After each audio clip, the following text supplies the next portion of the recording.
চানা মশলা বানানোর জন্য চানাটা আমি ওভারনাইট জলে ভিজিয়ে রেখেছি। তারপর চানাটা প্রেসার কুকারে দিয়ে তার মধ্যে দারচিনি, এলাচ, গোলমরিচ আর সামান্য নুন দিয়ে 5-6টা সিটি দিয়ে সেদ্ধ করে নিয়েছি। অপরদিকে পেঁয়াজ কুচি, টমেটো কুচি, কাঁচা লঙ্কা, আদা রসুন বাটা, ধনেপাতা কেটে রেখে দিয়েছি এবং কড়াইতে তেল দিয়ে তার মধ্যে জিরে ফোড়ন, তেজপাতা দিয়ে তার মধ্যে পেঁয়াজটা দিয়ে নাড়াচাড়া করে তার মধ্যে আদা রসুন বাটাটা দিয়েছি এবং টমেটো কুচিটা দিয়ে স্বাদ অনুযায়ী নুন দিয়ে ভালো করে নাড়াচাড়া করে নিয়েছি যতক্ষণ না টমেটোটা গলে গেছে। তারপর সামান্য জল দিয়ে তার মধ্যে হলুদ গুঁড়ো, জিরের গুঁড়ো, ধনের গুঁড়ো, কাশ্মীরি লঙ্কার গুঁড়ো দিয়ে আর লঙ্কা কুচিটা দিয়ে ভালো করে নাড়াচাড়া করে কষিয়ে নিয়েছি।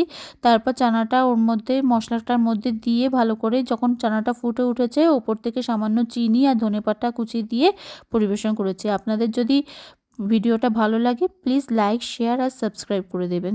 Thank you.